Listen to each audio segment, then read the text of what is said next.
Hello, welcome. Thank you for coming.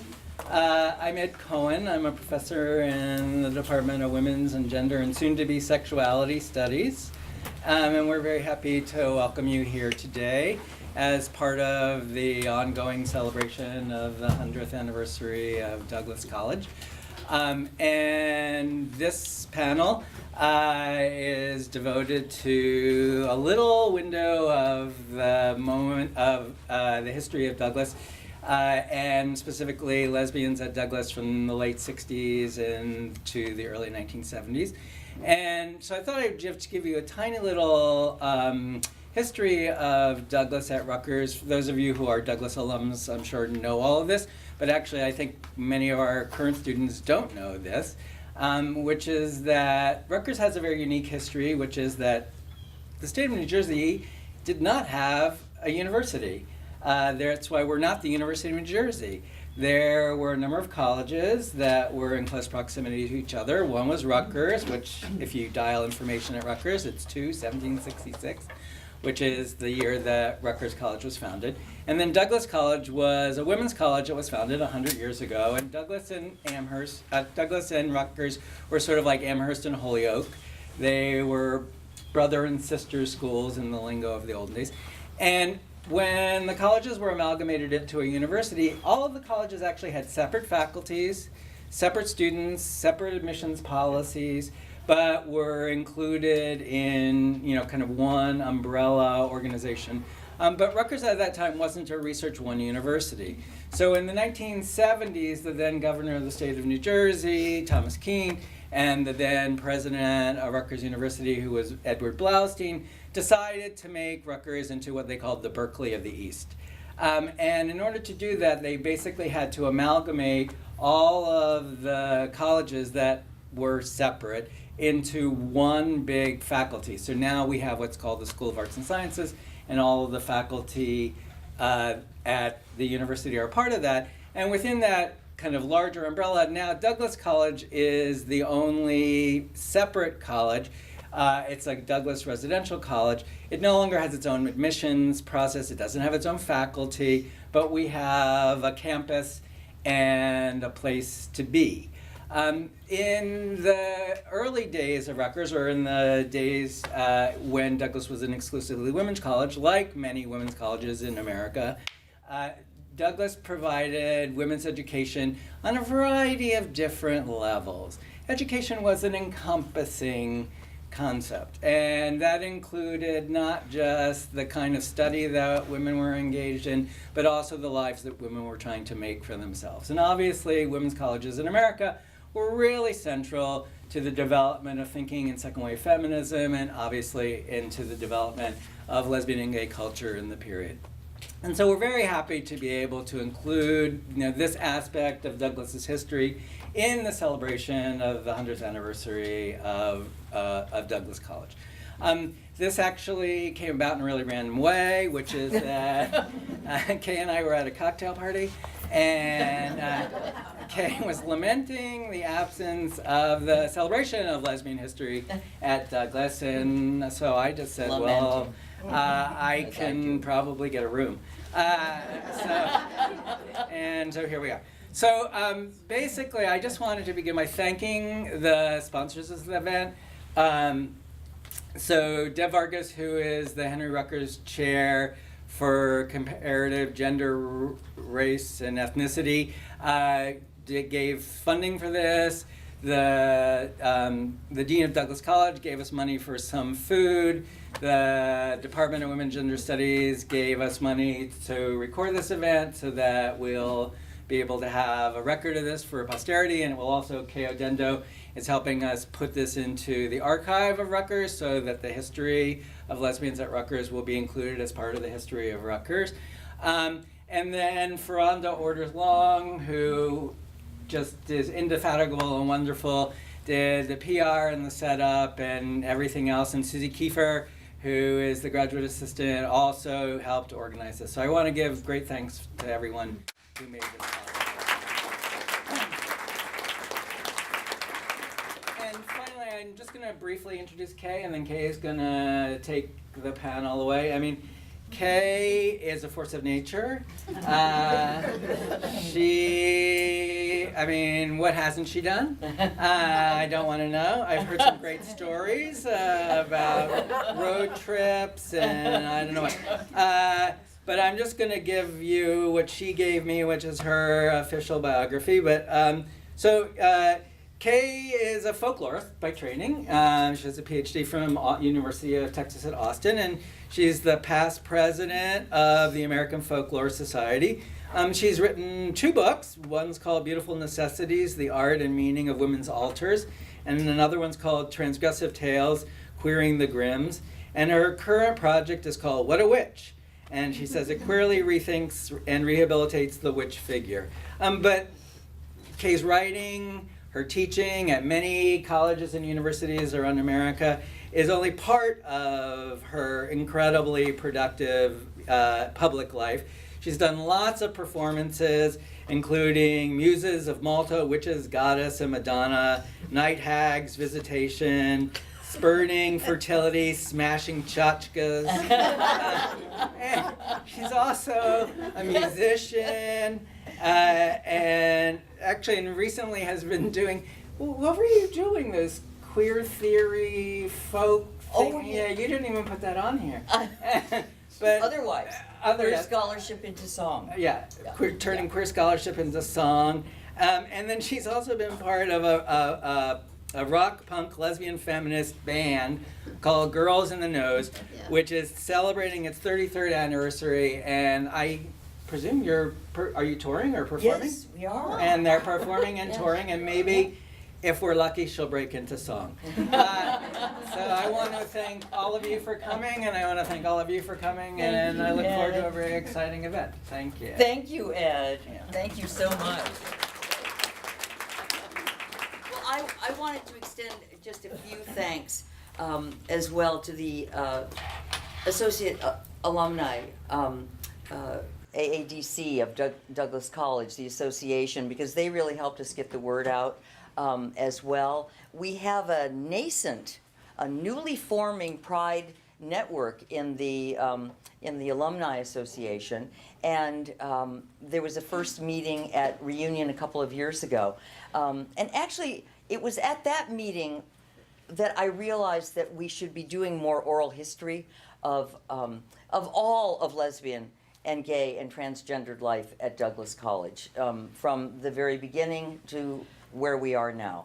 And that particular meeting was inspiring to me simply because we had alums had not had an association up until very recently, and now I think we will go forward. This is good evidence of a way that we can go forward to capture the history of our experience here at Douglas. So that's an important thing, and I want to thank Valerie Anderson and Valerie Zunick and Egypt Pringley. I don't know if Egypt's in the room right there. For really helping us, and Sue Essler as well, who was the head of the Pride Network. So those are some of my thank yous. I have a brief announcement that my friend Arlene wanted me to make about an event that's upcoming here. Let's see, it's right here. Public catastrophes, private losses, and 2 really great lesbians, Amber Hollibaugh and Carmen Vasquez, are part of this program that's happening on November 1st. So next Thursday. It's part of the programming here at Women's and Gender Studies.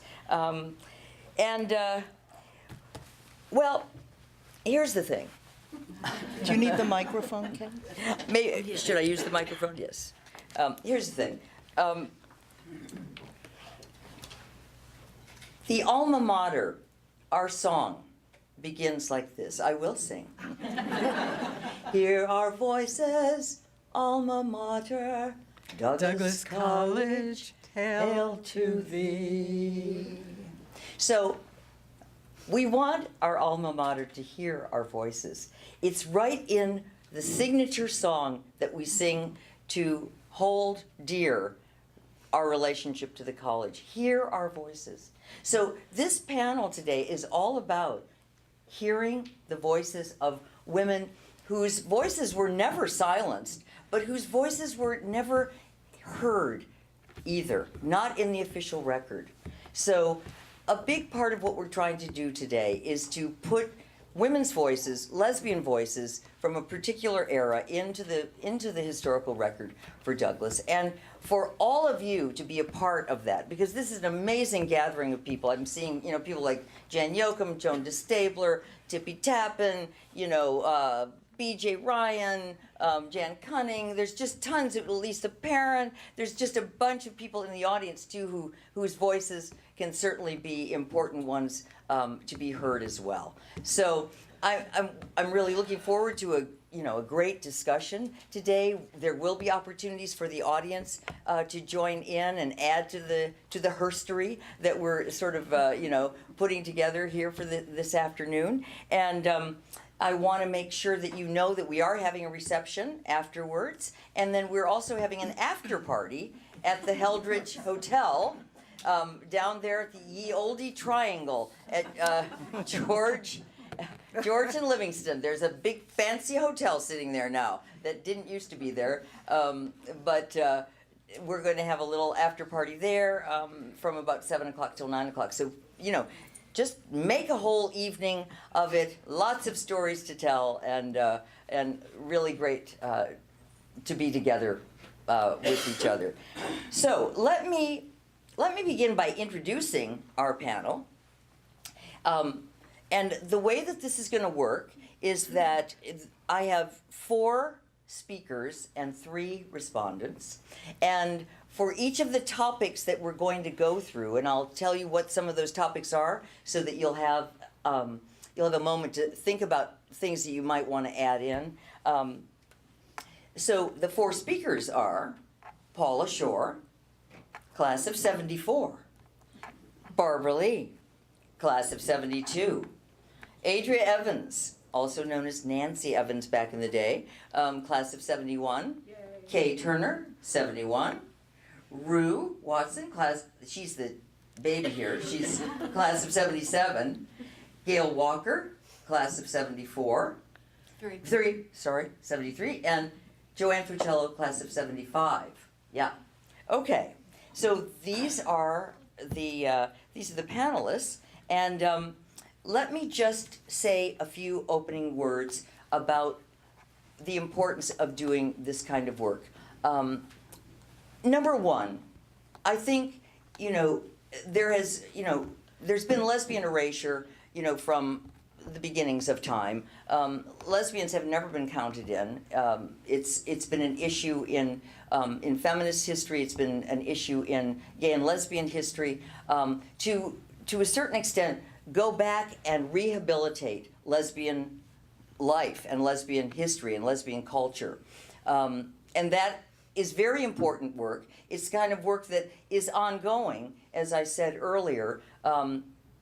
We weren't really a part of the history and the celebration of 100 years of Douglas College. There's about 4 pages of gay and lesbian life that's mentioned in the Douglas Century book that was published. Paula, hold that up. That's the official Douglas Century book that was published for the 100th anniversary. It's got lots of great archival material in it, but the thing that I realized is that although there are a few mentions in there, the archival record that exists at Rutgers must be fairly small.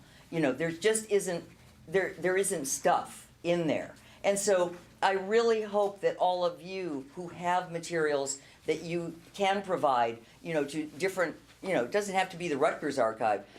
It could be the Lesbian Herstory archive. There are other archives as well.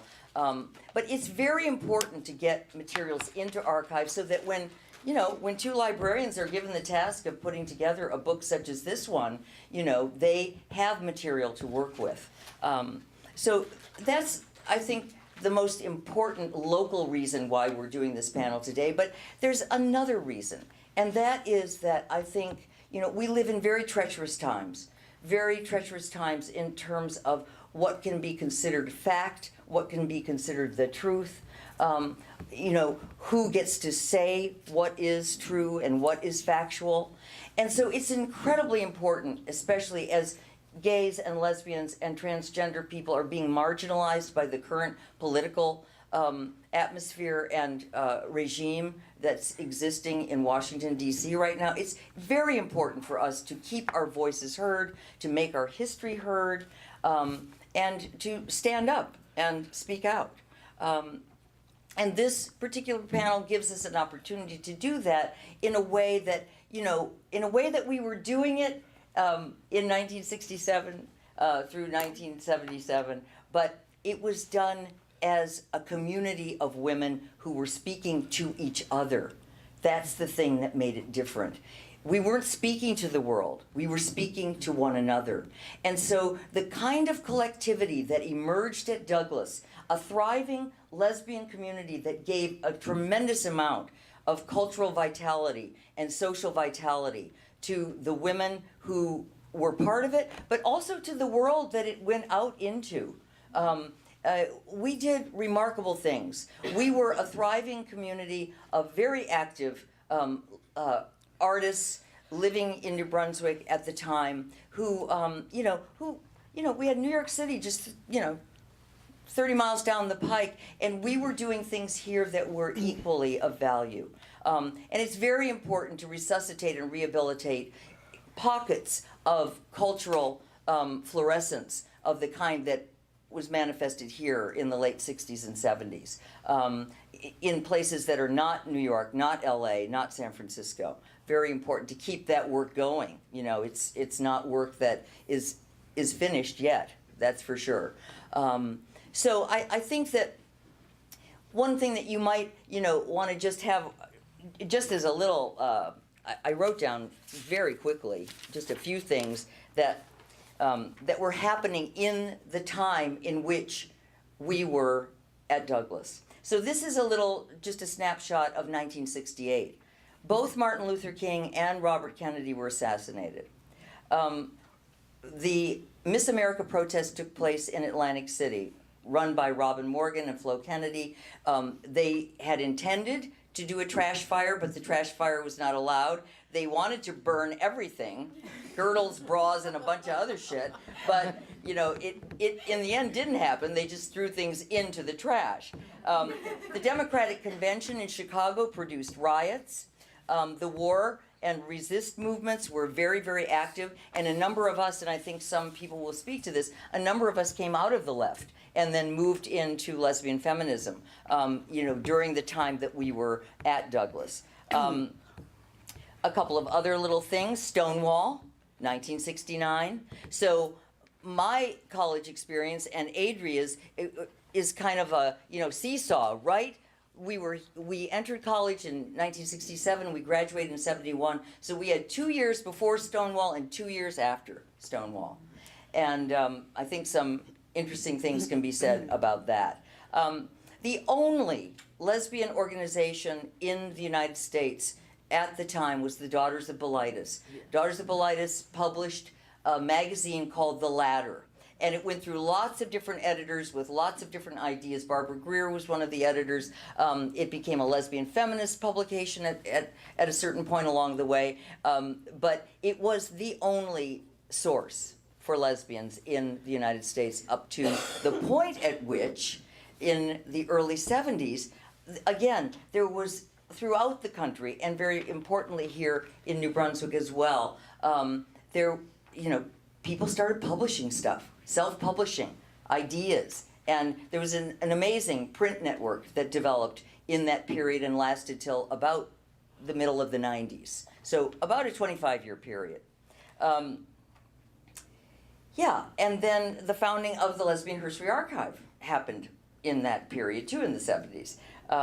So these are just a few. The My Lai massacre, the whole thing with William Cowley, that happened in that era. It was, I guess I wanted to give you that snapshot of the times because to a certain extent, that period was, as turbulent as the period we're living in now. And there was a lot of hope, though, that came out of it. A lot of a sense of a future that was being made, and being made from from scratch, made up. And that isn't what we feel today. That isn't what we feel today. But I'm here to tell you that we should remain hopeful because our history is valuable and who we are in that history is always valuable every day of our lives. It doesn't matter if Donald Trump is the president. It will go away. So that's really what I wanted to say sort of as a way to begin. I called this event Dink, Dykes because here's the thing. The Dink, when I got to college and we had to wear those dinks, I was kind of thrilled. Describe it. In a secret kind of way. Well, the Dink was a kind of a boat hat. It was an unnatural green color. I mean, just a really bright green.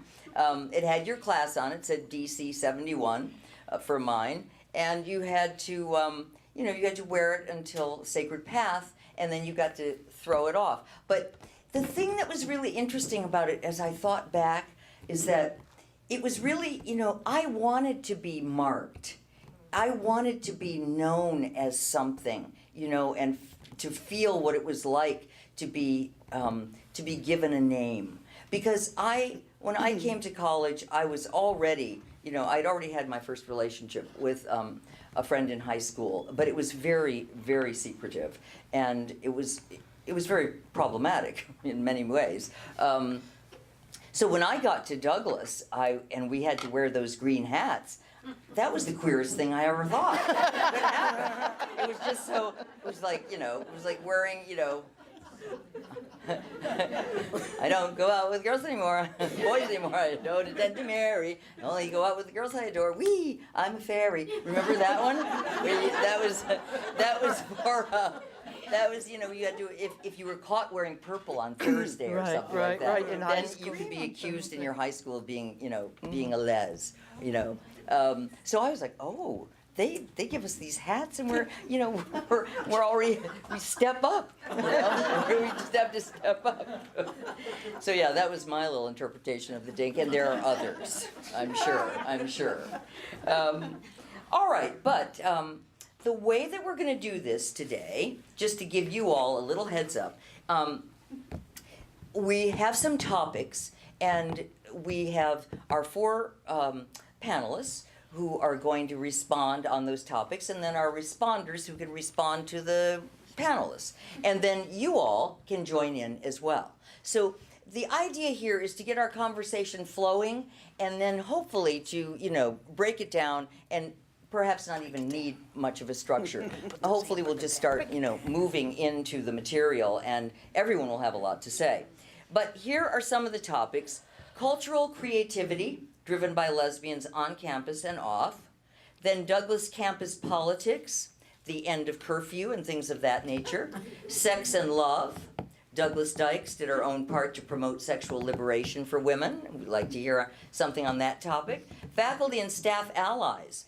Faculty included Bill Doty, Chris Downing, Gordon Clanton, David Burrows, Jeff Hendricks, and from the Dean of Students side, Marjorie Foster, Marjorie Trays, Nancy Richards, Jan Yoakum, Joan DeStabler, Susan Tiller, and a number of other staff and faculty people who were, again, nobody talked about this, right? I checked in with Jan Yoakum. I was like, did we ever talk about being gay? And Jan was like, no. It was just, we were that, but we never spoke about being that, right? Except with maybe Georgie later, Georgette Peterson. Yeah, because she came out and then she was our counselor in a new way. Okay, then connections to evolving gay culture and political activism, creation of the Homophile League. Barbara Lee will talk about that some. Then local businesses, ways that we sort of, there were certain little, like the White Rose hamburger place, Dunkin' Donuts, there was Hubby and Fuzzy, and what was the name of their place? Coffee Clutch. The Coffee Clutch on George Street, run by Hubby and Fuzzy, who were like, they were my ideal. I was like, they were great partners. Joe and Xenia Balobkins, the Spinning Wheel Diner, Gramercy Books, which was the first bookstore in New Brunswick that was not a Rutgers bookstore. And then post-college social bonding through parties, softball, going down the shore, Rue's Sudam Street House, which evolved later, but it has lots of different, lots of precedent in various houses where after we graduated, there was the Matrix, there was Delar Parkway, there were certain places where, a bunch of women would live together and then parties would happen. So these are just really some of the potential topics that we could get to today. But we decided that we would begin by telling, each of us is going to tell some iconic story about coming out, really, about our lesbian life at Douglas. So I've already given you a little bit of a sense of this. For me, the change that happened for me at Douglas was very rapid. It was within the first couple of weeks of being here my freshman year. Yes, I did have a girlfriend in Detroit where I was born and raised.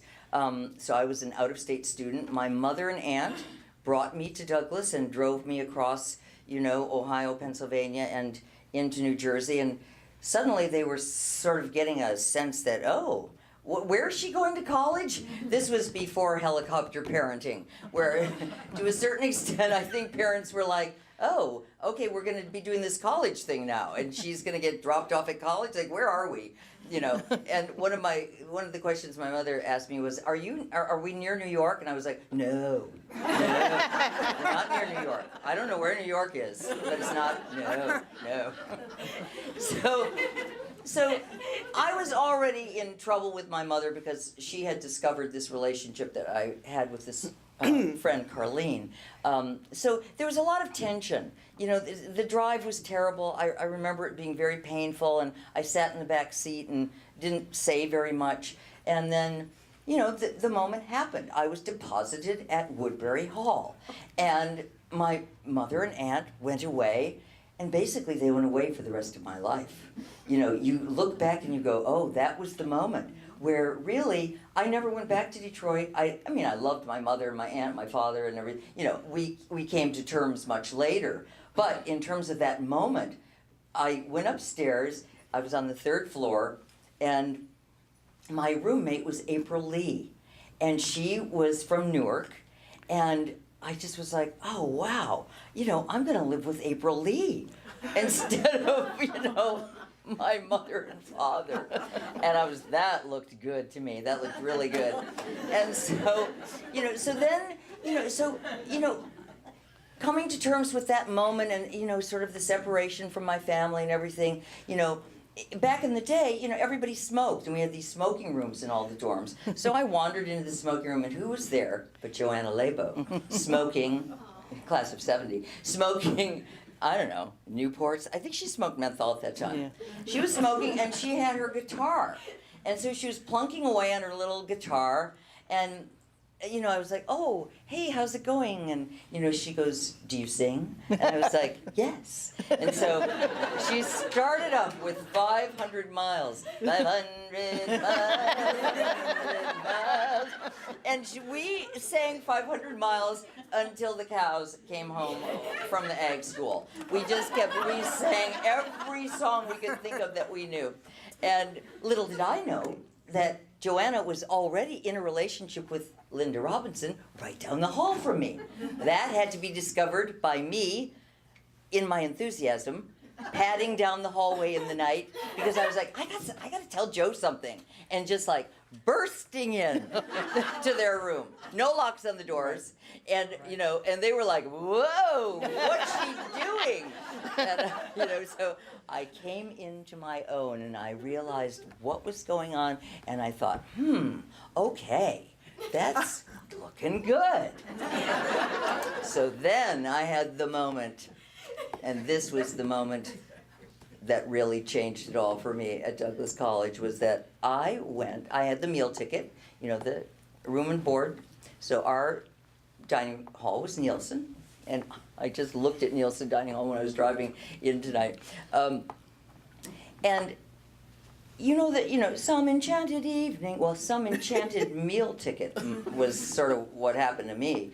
I looked across the crowded room of the Nielsen Dining Hall and I saw Rita Lush. Now, hold on. Because really, you gotta get a look at her to really appreciate what I saw. Yeah, I mean, because she was quite stunning. She was unlike anything I'd ever seen in, She's an Aries. unlike anything I had ever seen in my upbringing in Detroit, Michigan.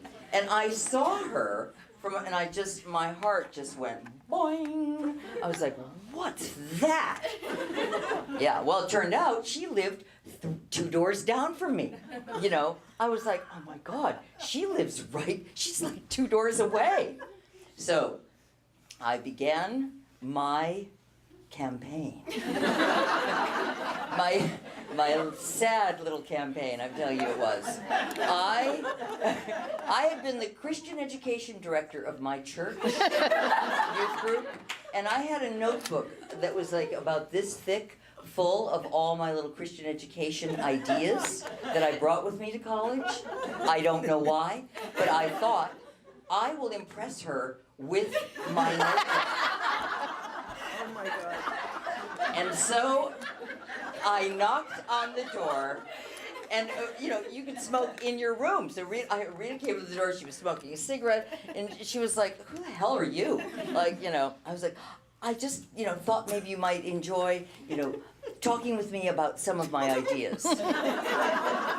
Really super lame. And she would slam the door in my face. Bam. She just like, no way. So I was like, that didn't work out so well.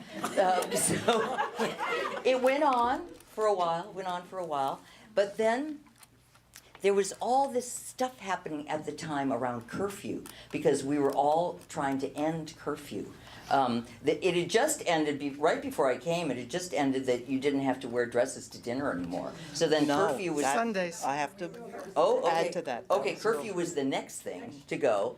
And so you could be out, but you'd have to be back at 10 o'clock. And so I figured out when Rita was coming in and out because of curfew. Curfew helped me. Curfew was a boon for me. And she would see me, she'd be like, what, I was always where she was. And then finally, we kind of, started to become friends, and, she took me out one night, and we went out into the cornfield, out at Cook College, behind Woodbury. And we were out there, and we missed curfew. And so we didn't care. We didn't care because she kissed me. And I was like, oh, all right.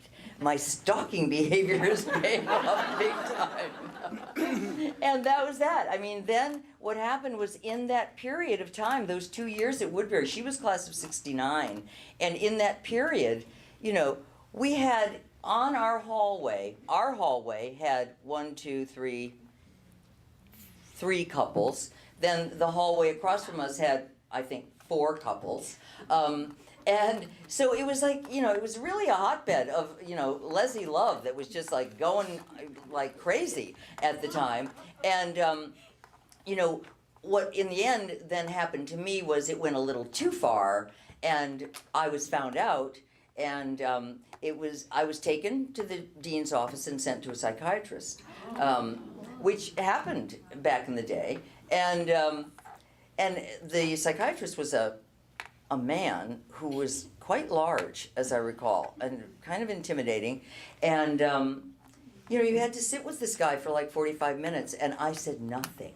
I just was mute the entire time, and then when time was up, he let me out the door, and it may have been discussed whether I could stay at Douglas at the time. I don't know. I'm sure some discussion was being had on some upper level of discourse around Kay Turner and what's her deal.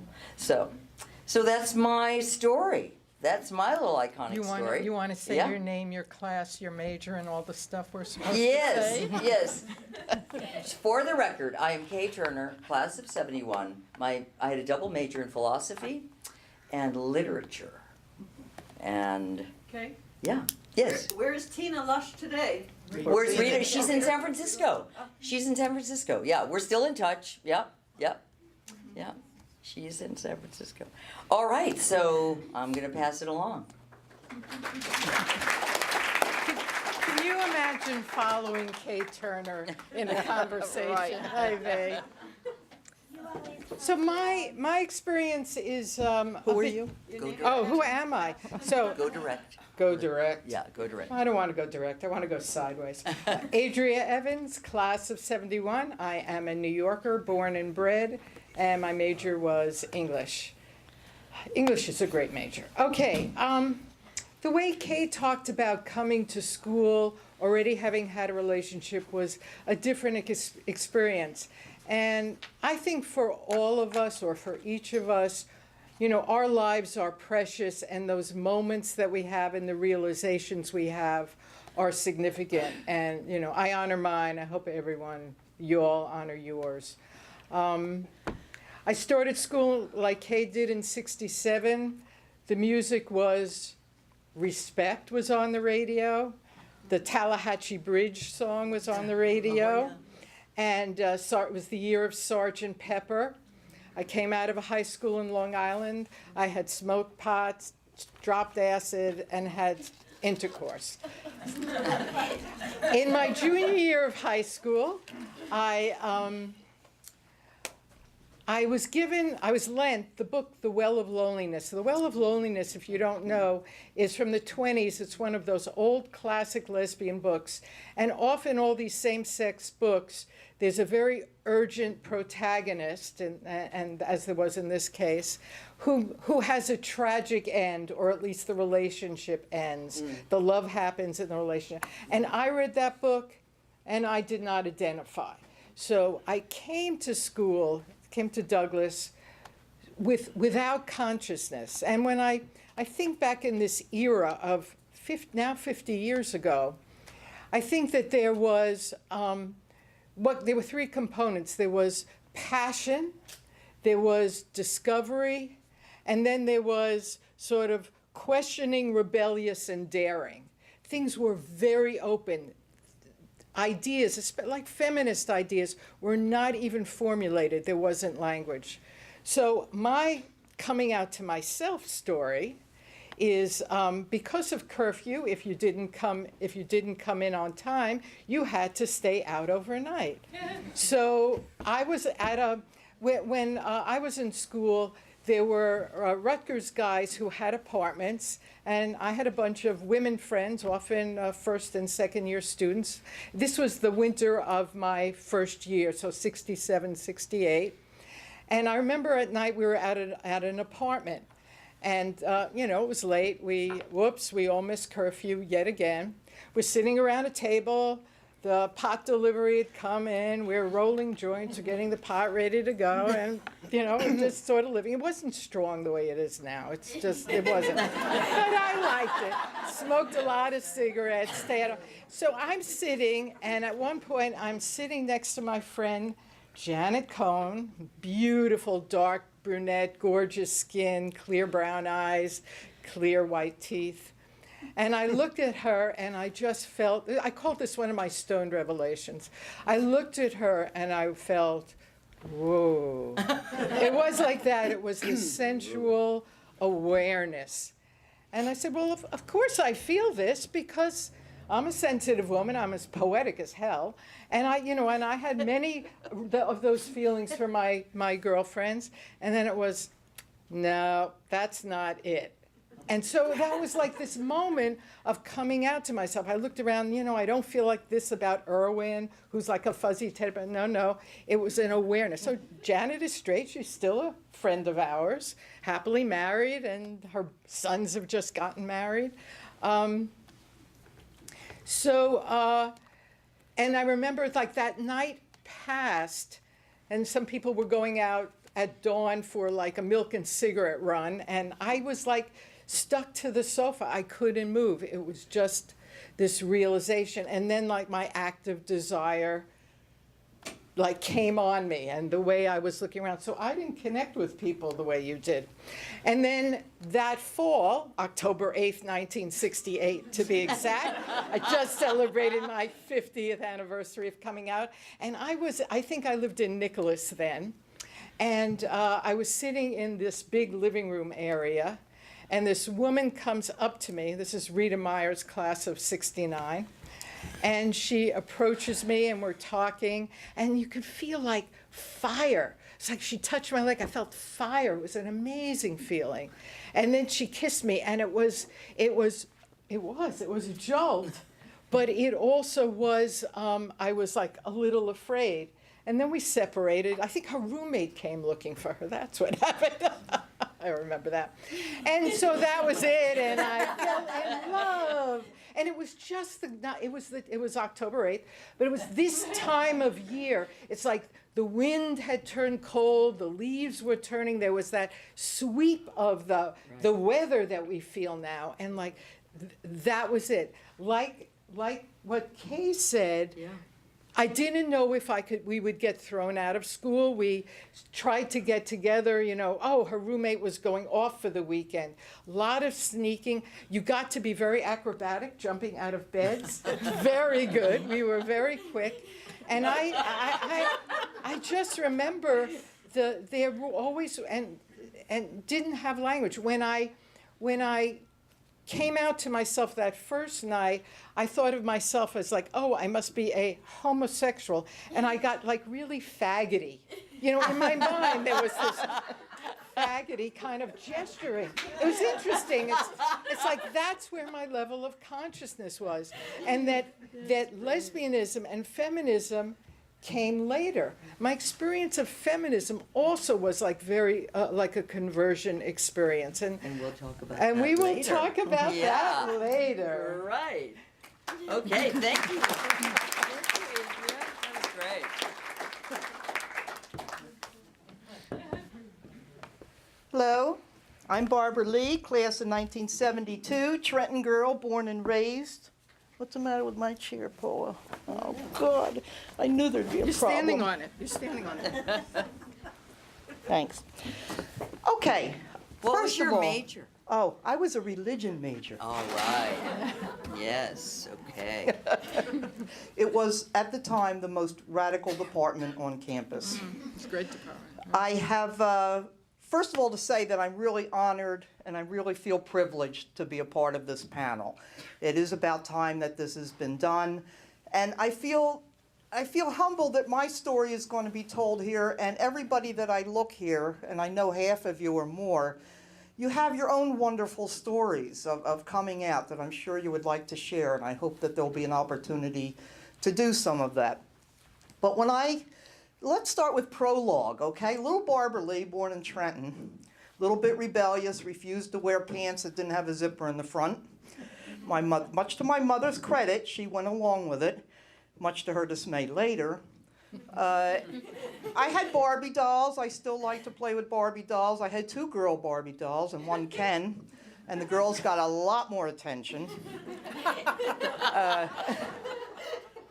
Very interesting things with Barbie dolls. Anyway, when I was in 8th grade, I went to a party at Jane's house, and it was an all-girl party, and it was out in the patio, I remember, and we were doing all the typical songs then, and there was a slow song, and I asked Evie Ludlow to dance with me, and she really got into it. And she slow danced with her head on my shoulder, and I felt really warm, and this was like really fun. And after that, years and years later, I found out that Jane, who hosted the party, she wound up being gay. And she died before I could get a chance to be in touch with her. But I just hope somehow, wherever you are, Jane, that was a little spark in your mind when I was slow dancing with Evie Ludlow. Also back then, I was very much, of course, like all of you, crushes on women galore.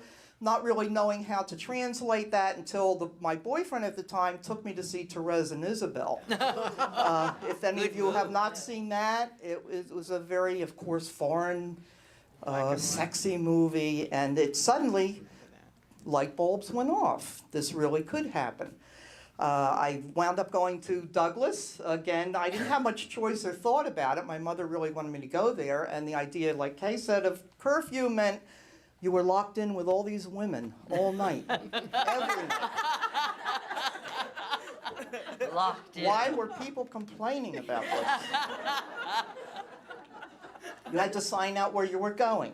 You did, when I went in September of 1968 as a freshman, you had to wear dresses to dinner. Yeah. I wore my field hockey uniform, which had a little skirt effect to it. That was about it. You had to wear gloves to go to the Dean's Tea. I did not go to the Dean's Tea. You had to dress up to go to a football game. I didn't go to football games. It was this time of change that everyone was going through, this time where this simmering rebelliousness was really brewing and becoming more and more exciting. I just wanted to mention also at the time, abortion wasn't legal. And I think it's important that we remember that. I especially remembered it because as a freshman, as an 18-year-old, I had a friend on the dorm named Kim, who was white, who after Christmas break said she'd gotten pregnant, but her parents flew her to Puerto Rico and she had an abortion in a hospital. My roommate at the time was a black woman from Newark, and she came back and told me about her abortion on her kitchen table, and from which she suffered complications afterward. Anyway, I want us to really think about, even though it's been 50 years, it just seems so rotten that we're fighting this fight again. Okay, so now what happens in sophomore year? Sophomore year, I happen to be roommates with Nancy Dean, one of the oral tradition that many of you know. Okay, we'd become very friendly in freshman year. I was her roommate. And it wasn't until I saw an ad in the Rutgers Targum for the Rutgers Student Homophile League. They were going to have a meeting February 3rd, 1970. That was my birthday. It was my 20th birthday. I said, after looking up homophile like about 10 times in the dictionary, say, is this it? Is this really what I am? Is this what I would need to go and see? And I went to that meeting, and even though my dorm mates were having like a surprise birthday party for, what am I going to do? Say, frickin', I'm going off to become gay. And I went to the meeting. I don't remember any other women being there. And I do remember all these really great, wonderful gay men coming up and saying, oh, we want to hear all about what lesbians are like and what they do. And I said, let me find one first, and then I'll maybe have more information for you. At that time, when I came to like this coming out to myself, realizing this is the path I wanted to take, I had people in my dorm that I came out to, the ones who gave me the birthday thing. I just told them where I was and why. And also at the same time, there was this woman walking around campus that I noticed. She seemed different. She seemed mysterious.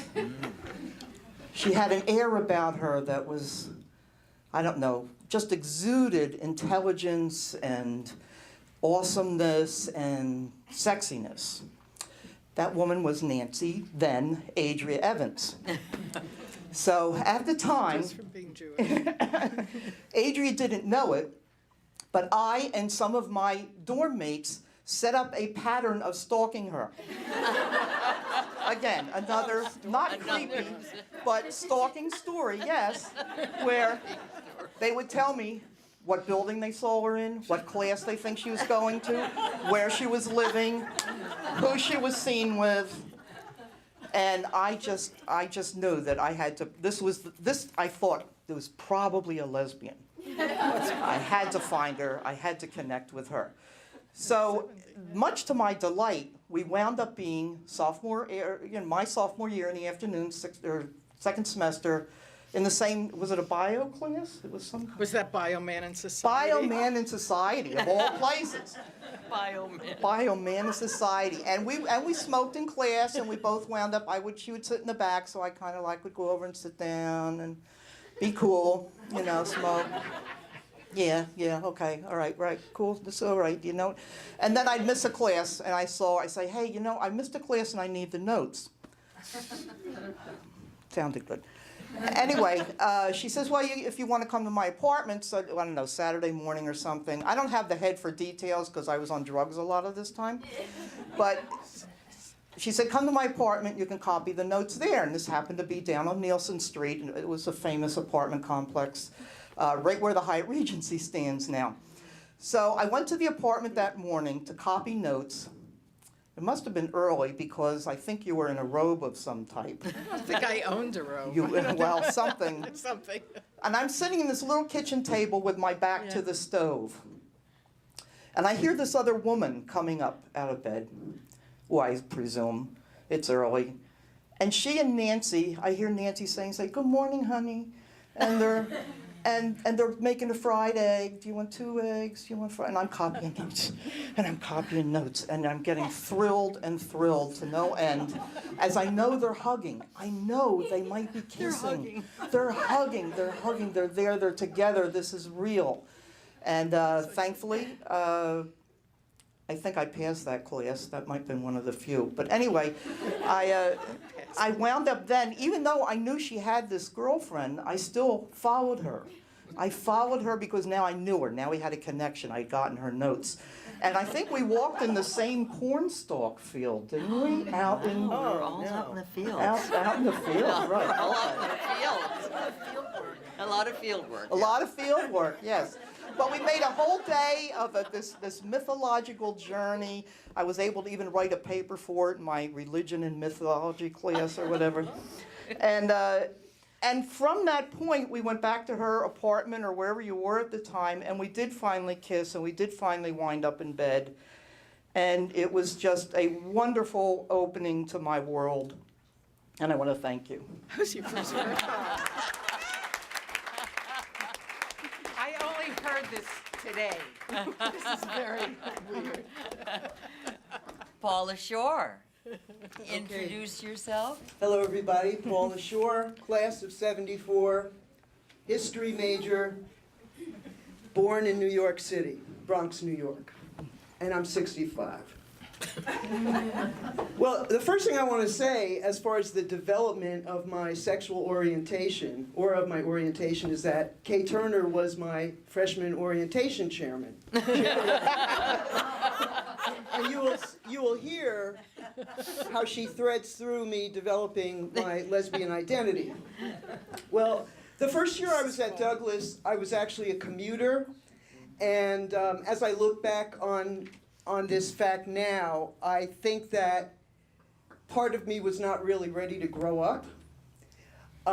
So I commuted to classes and was missing out on a lot of the social life that was going on that, my friends were participating in. I had a lot of friends from high school who went to Rutgers and Douglas.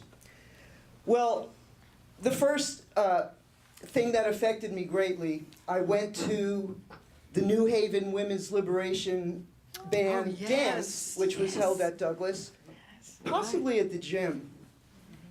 This was my first time that I actually saw same-sex affection right out in the open. And I remember particularly seeing these two guys that I knew, Jeffrey and, oh wow, I can't remember the other.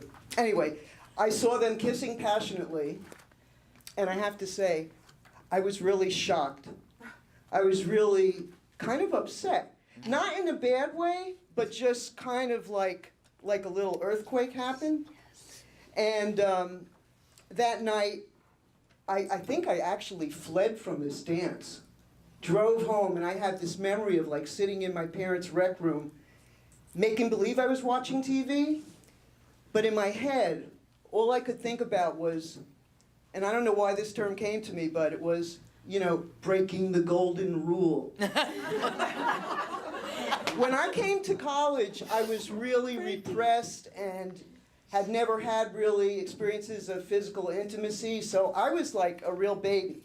I remember seeing Adria and Barbara Lee walking around campus holding hands, and that was so amazing to me, so brave. And again, so shocking, but yet there was something, somehow, underneath all of this, a little lesbian seed that was inside of me, that I found that I was wanting to attend more women's events, and really wanting to get on campus to be more involved with campus life. So my second year at school, my sophomore year, I did move on campus and actually got to know Kay better through one of my roommates, Sally Thompson, who is here in the back. And Sally and Kay had been involved during that time. And Right so, right on. So I want to jump next to my first lesbian party. And obviously I wasn't too shocked to not attend a lesbian party. I was very shy, and at the time I was the youngest of the lesbian. The crowd. Yeah, the crowd. So I remember going to this party. Oh, before we went to the party, Rita Lush came over to Kay's house. I think I had a similar experience to Kay with Rita. I was completely smitten. I mean, I felt my whole body like glow in this way that had certainly never happened before. And actually, it took a while, not of stalking Rita, but of hanging out with her before, maybe it was 2 years later that the Word was made flesh. So at the first lesbian party, I basically sat in a corner because, having the wall behind you meant that you would be safe. And and I remember watching the women dancing and having like the greatest time. People were smoking hash. I don't think I talked to anyone. People were doing the bump, a very exciting dance, a very sexy dance. And I do remember someone, I'm not really sure who, dancing topless in overalls. This was Lenny Robinson. It could have been Lenny, it could have been Yes. Diane Edison, it could have been Joanna Labo. All right. I don't remember. Nobody was looking at the Okay, face. so Nobody was looking at the face, that's so right. actually I began at this point to insinuate myself into other lesbian parties. Out at Delar Parkway, I can specifically remember driving up in front of the house, taking out a flask of vodka, having a couple of shots because I was really nervous about going inside. And I wasn't afraid that anybody was going to do anything to me. I just was really nervous, but also really excited. So what I started to do at these parties was to DJ. And that was my safety spot because I would just go over and nobody seemed to complain. And I would just be playing music, dancing, and being in a crowd of women that I felt really like I was having a good time. The one thing I did not do was slow dance with anyone, because I do remember an old friend, Laverne, wanting to slow dance, and I told her, no, I just slow dance with people that I'll sleep with. I've got a slow dance story with Laverne, so I'll share that later. All right, so anyway, I got to know a lot of people that way and felt very comfortable and continued in my, self-discovery. Now, by the time 1973 rolled around, Rita and I had been together, so that was a big time in my life. Rita But and I were not together anymore. Right. FYI. The last thing I really want to talk about, which it's kind of interesting because, Adria, you were saying we didn't have words for a lot of things. And we didn't use the word lesbian a lot back then. No. And there was a concert. You'll find that my story is kind of weaves in and out with music, whether it's dancing, listening to music, or going to see bands. We went to the Douglas Student Center to see Lavender Jane Loves Women. And that group would not play for men. And, the place was mobbed with lesbians. And what happened was a man came and tried to come into the concert. And, the whole place kind of, everybody was, wow, is there going to be a scene or what? But what happened was, whoever checked with whoever's in charge of, renting out these rooms, said you cannot deny a man attendance at a university event.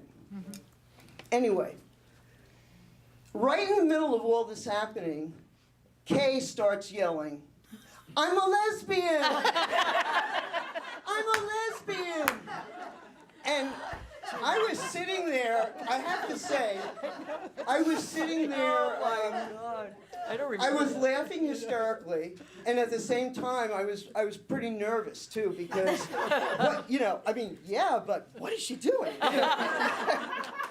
And I really marked that point as revolutionary for me in the use of the word lesbian, because I feel like from that point on, we did use the word. Yes. And so that was meteoric in my memory. So I think I'll just stop right there. Very good, very good. Thank you, Paula. Yeah, I think I'll just make the quick point that I think Paula's right. Lesbian feminism, sort of started to come in the early 70s. So by the time, Lavender Jane and the New Haven Women's Rock Band and various other, things, musical groups and artists started filtering in, and yeah, definitely we started using the term. All right, now we have our respondents, and okay, Gail's going to respond. Gail Walker. So I'm responding first because Could you say who you are? Yes, I'm Gail Walker, class of '73, psychology major, grew up in North Jersey. And I'm responding first because I'm the oldest among the respondents, but also I was picking up some themes from what you were saying. Most recently, there was the question of language. And I think that women-identified women was the phrase that a lot of people were using way before lesbianism. And I think language was, and I think the current generation is doing a great job with language, dividing out gender, romantic striving, sexual striving, that even when it was still binary then, that you were straight or you were gay, and that really didn't suit me. It didn't suit who I was. And I think that the language issue is a really important one. And it was a time of change. When I arrived at Douglas, also white gloves to the dean's tea. I had 1 year of curfew, and then there wasn't curfew anymore. But Douglas was wanting to be like the Seven Sisters. And there was a real emphasis on us being ladies and being kind of upward striving, I felt. It was a school, as it is now, where a lot of the people were first generation going to college. And there was a way in which, in the culture of all sorts of radical change, there was a real, I think that we were both given space, but there was keep it secret, keep it quiet. So it was really rebellious, I thought. I remember knowing who Barbara Lee was, and I came to Douglas thinking I was straight, having been, I guess, what would now be called gender nonconforming. I played sports, and it was before Title IX. And I played basketball at first at Douglas, but people thought you were gay if you played sports, and that was not okay with me at the time, freshman year or sophomore year. So I was a little intimidated by Barbara Lee. Kay was just wild. I had this an approach avoidance kind of relationship, because some of the most interesting people I knew at Douglas were women who were women identified and creating these cultures, and yet I didn't want to be labeled. And I'm not so sure I'm that different now. Another of the themes I thought that was coming up was the theme of not being heard but not being silenced. I think that's very important, because the institutional, the institution Douglas itself, as well as our larger culture, there was this larger issue about women's roles. And, you know, there were, when I graduated in '73, there were still quotas for women in med school. When I was applying to colleges, there were still quotas for women going into any of the, saying they wanted to be in engineering or something like that. So things had really changed. I just lost my thread. It's all right. Okay. I was hoping someone could say it back to me. I did have an important point there. Yeah, it'll come back. Heard but not silenced. Heard, but not heard. silenced. Right. Right, Silence but not heard, whatever. yeah. Quotas. Striving. Oh, I remember what it was, that there was this big cultural change in women's roles, but Douglas was very much examining its own role. Like, in the 4 years I was here, there was one commission of faculty and administration looking at the role of Douglas as a women's college. And then there was a very strong look at race, because at that point, there was just beginning to be a critical mass of women of color, and how was Douglas opening to make it a safe place for diversity. And I think that there was a little more reluctance to also open the can of worms around sexuality. But there was that effort being made for individuals at Douglas to find their own identity. Yes. You know, Kate came here knowing, Barbara and Adrian had a little more going, Paula was shyer. There was, Douglas itself was looking for its identity, and that was very supportive, I thought, for those of us trying to find an identity, that the college itself was saying, what does it mean to be a woman's college? Right. At a time when society was saying, what does it mean to be a woman? Great, thank you, Gail. Down to, oh, you have a microphone there. I'll just use this one. So I'm Joanne Fuccello, and class of '75, as you all know. So that, to just put it in a Your major? context. Major. I was going to put it in a context first. Oh. My major is actually interesting, given what Gail and others were saying, which is at that time, the ways in which Douglas was changing and how it became, in some ways, there was an academic rigor, but there was also a more of a progressive way that we could look at things. And I was actually one of the first independent majors that came out of the college in classical studies, religion, and philosophy. So it was an incredible experience, and I became one of the student reps on the curriculum committee. One to two student reps, and students would come and present their issues with, in terms of what they'd like to do as independent majors. And the dean when I was here was Marjorie Summers Foster. So it was a great experience, and it was an experience of having faculty that had a much more traditional perspective, and then having faculty that, some of the names that Kay had mentioned, you know, Jeff Hendricks, David Burrows, Chris Downing, Bill Doty in the religion department. And Barbara could tell you stories about the changes in the religion department. But the thread that I wanted to make, and I think it was talked about early on in the beginning, was that role of women's colleges and the whole kind of second waves of feminism that happened, because it was such a time of radical change when I came. I mean, I was born in Trenton, in our state's capital, and it was a time there, when I was there, I was very progressive politically. There were a lot of things going on with civil rights issues then, in the years that I was in high school. And came here, and where I got drawn into was going over to Livingston for political issues relating to the Vietnam War, to labor rights issues. I mean, we were really looking at we were very connected to community in New Brunswick, and talking with, I mean, it was way before the union busting of the 80s, but it was starting then in the mid-70s. And then I started to realize that there were these lesbian feminists who were all part of this group, and I couldn't quite, I mean, they were really feminist lesbian, I didn't know, I was very naive like Paula was when I first came. But it was a very interesting introduction, and to connect it back to the Dink Dykes here at Douglas, that I was at a panel discussion on human sexuality at Livingston College.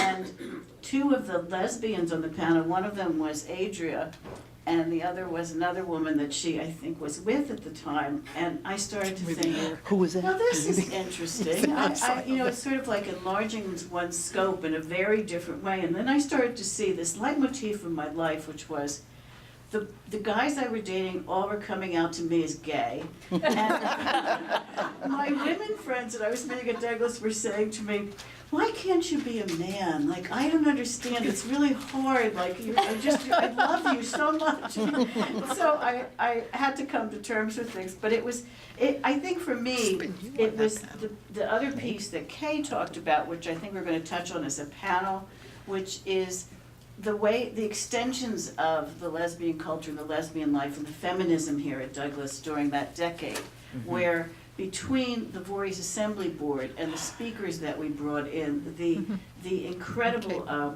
ways in which, the library here at Douglas was doing these incredible, bringing these amazing lesbian feminist The Women Artist artists. Series was starting. The whole Women's Artist Series, there, Yeah.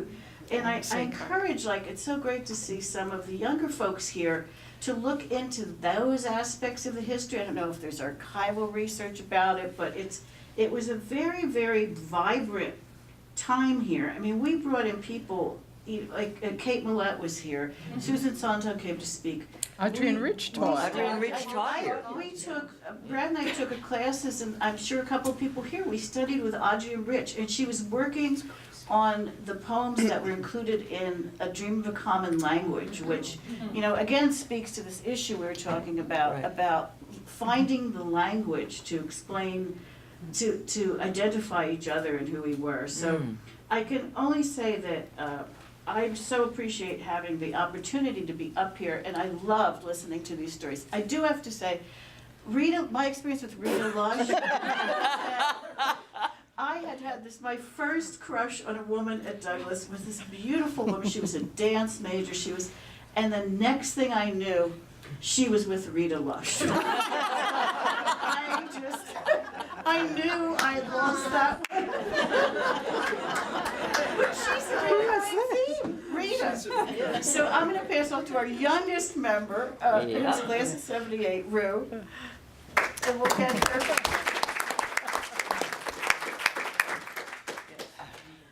Rue Watson, class of '77.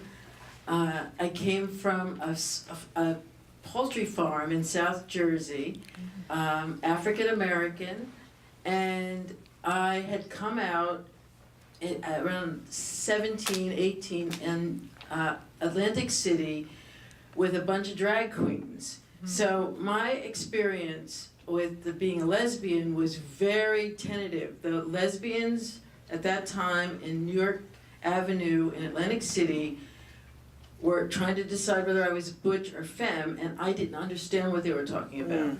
So I was much calmer and safer with the gay men, and so I sort of was like with the drag queens. I was more of a faggot than a lesbian. And when I came to Douglas, I was sort of incognito. I had come earlier in the summer of '73 to take math because I was crap at math, and but they let me in. I had followed my best friend from high school here only because wherever she was going, that's where I wanted to be. If she had gone to Debbie, Douglas's typing school, that's where I would have gone. Was her name Rita Lush? No, Rita was it. We were both Aries. We were not attracted. We were not compatible. But I did enjoy her antics. But let me get back to. So did we all. Let me get back to. Sorry. My. So I arrived following my best friend from high school, and knowing I was gay, I went to the library at Alexander Library as soon as my parents had let me off at the River dorms that summer. And I went to the card catalog and I looked up lesbian, homosexuality, because I had also read Therese and Isabel. And I had changed the ending. The ending of the book said they never saw each other again. And I scratched it out and put, they lived happily ever after. And I felt, That's a Douglas girl for you. so I went to the library, and lo and behold, there was a book called Songs to a Handsome Woman. And I went, I think that's the book for me. And it was by Rita Mae Brown. So I went and got it, and I still have it. I have it here. I paid for it.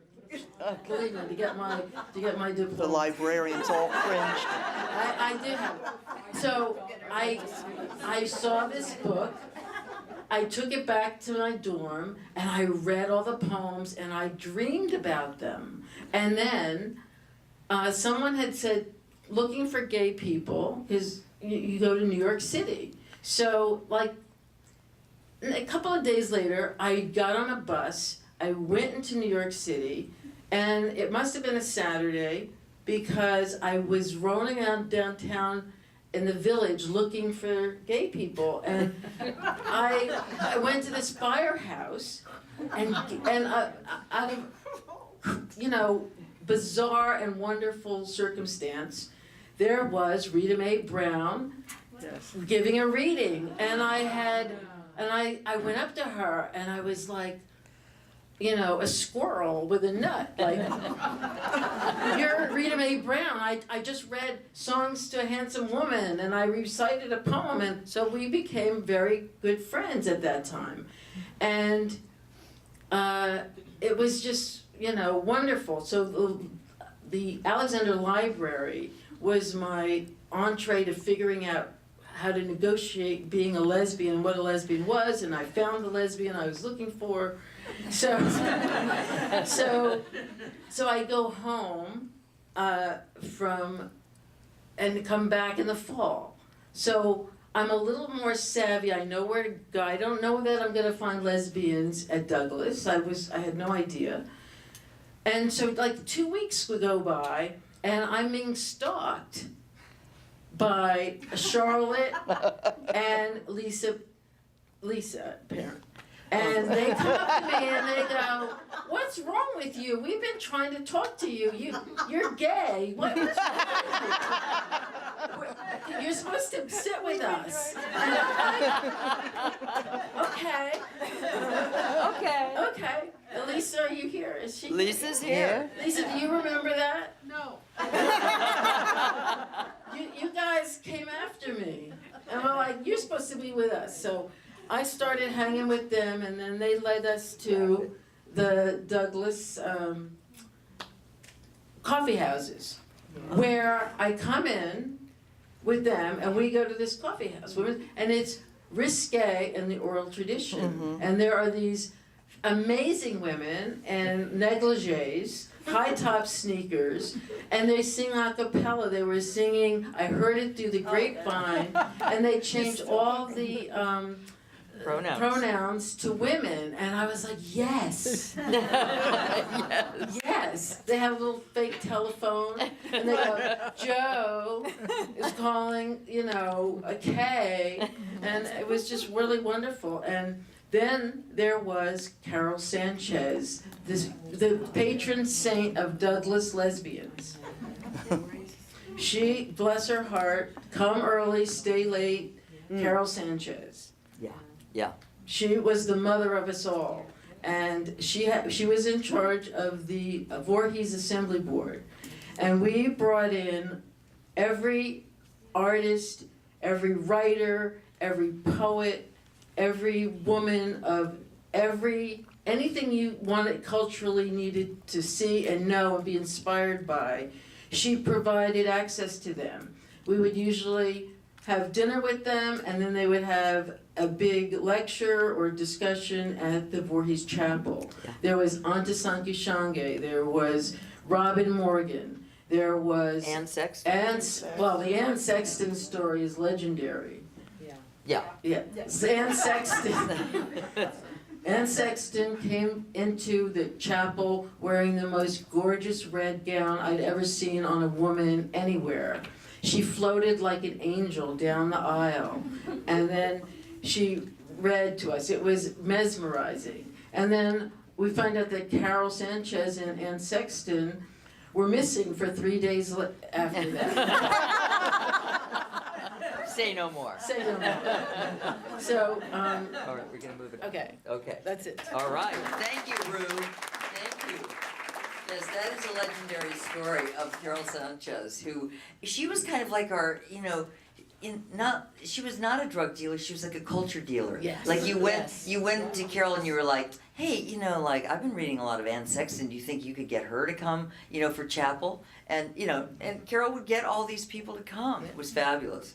Can I just say one more thing? Yeah. For my senior year, she goes, who do you want? And I go, Rita Mae Brown. So she brought Rita Mae Brown, and she said, you can pick her up and you can take her to the train, but we are all gonna have dinner with her. So She got me Margaret Mead. Whoa, that was beautiful. Beautiful thing. I think that maybe we'll stay in this area for just a minute and talk about valuable relationships with professors, staff. I want to call out those people because they're, in terms of the very important issues I think that Gail raised. Sure, there's the sexual intuition part of the lesbian experience at Douglas College, but then there is the, how do you build it? Then what are you gonna build from it? Where's it gonna really get you in your life? I mean, it's gonna get you, a little bit of sex in the dorm room maybe, but is it really going to go somewhere? And, so there were the Carol Sanchez's of the world, bringing all these remarkable people, but earlier, before Carol came on, Jeff Hendricks was our connection on the Voorhees Assembly Board. Jeff just died in May at the age of 86, and he was a wonderful, an amazing artist. He was a founder of the Fluxus movement. He was a conceptual artist. He was married to a woman named Beachy. Gorgeous. And one day Jeff and Beachy looked at each other, over breakfast, and Beachy said, you know what? I'm a lesbian. And Jeff went, you know what? I'm gay. So they had, they divorced, but, remained very close throughout their lives. They already had kids. And Jeff was a really important figure because he connected all of us. So there are these threads that if we really wanted to follow them, they're so interesting because Jeff connected us back to Alan Kaprow, who was the founder of, who was at Douglas before we were here. He was just finishing up, but he's the founder of the Happenings movement that actually opened up the art world to an experiential way of working with materials and working, with people in these kind of experiential environments that are an amazing part of the legacy of Douglas College. Very, very famous artworks were made at Douglas, and Jeff was the link to that, as was Bob Watts. I had email from Sarah Siegel, and I said, do you have any memories that you want me to put out? And she said, well, Kay, the thing that you need to remember is that it was an all-male art department, but they gave us a certain, sort of opening to find each other. And so Sarah said, and so we found women, in our classes and made work with them. So again, there was a way in which I think, these collectives grew in our college life. And so you might have been part of GA, Janice Babula. We were all connected to JB and Lynn Tannenbaum through, and then that connected us to people like Jan Yoakum and Nancy Richards and, Dean Trace, because that, You want to say that they were involved with student government? Or Yeah, whatever? student, so GA is the I don't know, is it still called that anymore? GA? Government Association? Government Association with Student Government. And so that put you sort of in the dean's world, where again, you know, the deans were very supportive. And, you know, there were also, you know, we had, well, the literary magazine when I first came into Douglas was called the Horn Book. And then we changed it to Watermark. But again, another hotbed of lessies, just like, you know, learning how to do stuff, you know, learning how to publish things, learning how to be in government, learning, you know, and learning together at a time where, you know, there was a great deal of, you know, cultural fertility happening and social fertility at the same time that there was a lot of political upheaval. So it was certainly a very rich time in that regard. So I think it would be really good to spotlight a few of these people. I mentioned Jeff. I certainly want to mention Bill Doty, William G. Doty, who died about a year and a half ago, January 3rd of 2017. Bill was in the religion department. He was instrumental for a number of us because a number of us lived at his house with his wife, Joan Maloney. And his house on Nickel Avenue, it was 161 Nickel Avenue. You can walk by it tonight. Yeah. It's on the corner of I can't remember, but it was a central place for the evolution of cultural ideas around lesbian feminism and ways that we then, after we graduated, took our ideas forward and made of what we had learned at Douglas into an understanding of the world that was fresh, new, creative, unlike what had been seen before. So Bill was very important, and you know, there's an interesting story there too about the way Bill and Gordon Clanton and Chris Downing started teaching courses about religion, sex, the goddess, you know, various, you know, radical approaches. Bill Doty came up to me on Antilles Field. I was not a religion major. I was interested in religion, but he came up to me and he said, I know who you are. He goes, you know, he was on his bicycle. He goes, I know who you are. He goes, I've been thinking maybe it'd be fun for you to teach a course with me. And I was like, what? You know, I was so amazed by that. And so we wound up teaching a Native American religion course together. And he gave me so much. And I think that we probably all have some of those stories to tell. I think especially on the dean side, Jan Yoakum was very important for me. I'm so glad she's in the room today. Nancy Richards was very important. I had a lot of big ideas, and they were always like, oh, okay, you can do that, you can do that. And there was a lot of doing and making that was facilitated by people who, as I realize it now, weren't all that much older than we were, I look back and I go, oh, Nancy Richards, maybe she was 10 years older than me, maybe not that, I don't know. So you all were changing too. You were also sensing that the world was changing and giving young women an opportunity to really change the world. So anybody else got ideas along those lines? I just want to, I have to say. Here's your microphone there. Here's. Sorry. I just want to, see if is this on? Yes. I just want to say that Chris Downing is the most actualized human being that I personally know. She's a woman who has 5 children, multiple grandchildren. She's now about 87-ish, still leading tours to Europe, still teaching out in California.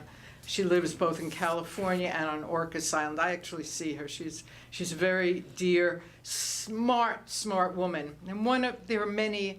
I think I took 5 religion courses, and I remember at one point, she taught a course called Myth and Ritual, and this was one of those courses that got created at that time. And I remember working with her to create a ritual at night. And I don't remember, it was nighttime going into some building. Like I remember, like I had this stone that was my universe stone, and just this, and I don't remember a lot of the details of it, but I do remember the openness of it and how there was the evolving.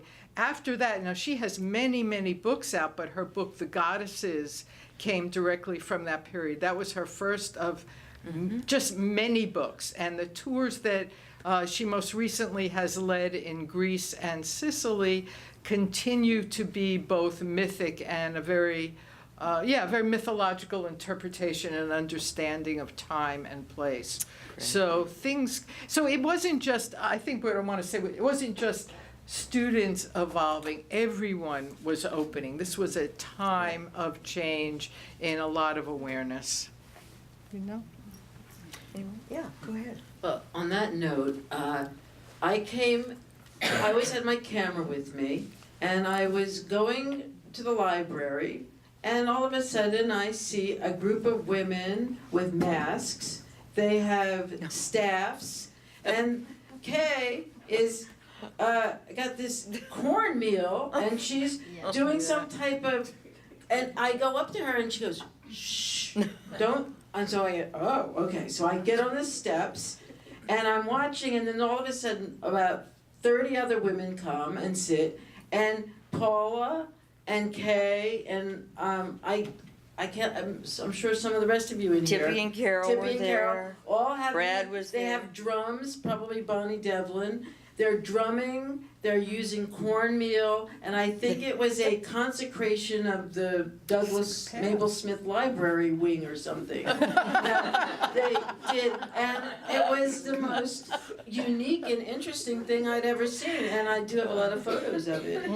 Brilliant photos. And, okay. Let me just give a little background on that. I was with Nancy Dean, class of 72, after college. So we got together. I was with Sally Thompson, class of 74, while we were in college, and Rita Lush while we were in college. But then Nancy Dean and I became girlfriends, and we were together for many, many years. We were together for like 12 years. Nancy had grown up for a part of her life in Mexico. Her father was in the State Department. And so we started working at Gramercy Bookstore, like in 1972, and we got our first vacation money to go somewhere, and Joe Golovkin said, you two need to take a break, go on vacation. So Nancy said to me, let's go to Mexico and I'll show you where I grew up in Mexico City. So I had never been out of the country, and so I was like, Mexico, okay. So we went to Mexico. The long story short there is that it was a life-changing experience for me. It shot me out on the path, toward which I got a PhD in folklore eventually. My dissertation was on Mexican-American women's home altars, and, that trip in particular. But then Nancy and I went back to Mexico and Guatemala and lived there for a year, because this is a good story of what happened at Douglas then started to move out into the world a little differently, and beautifully, because we went on this trip because I started researching Mexico after I got back from that 2-week trip with Nancy. I started doing research, and I kept seeing the reference to a goddess who had been worshipped in southern Mexico and northern Guatemala. And she was only in the footnotes. The male gods were in the body text, but Ixchel was in the footnotes. And so when we came back from that trip, I said, we've got to go back to Mexico and see if we can, I called it, see if we can create the biography of this moon goddess.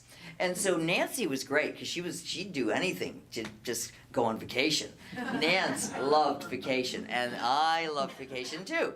And so we kind of thought of it as vacation research. We didn't know what we were doing. We're like, we got in our car and we left from Nickel Avenue, 161 Nickel Avenue, in my old Volvo. Yep. And we drove to Mexico, and we lived in Mexico and lived in Guatemala for a year while we went from place to place assembling information about this Mayan moon goddess.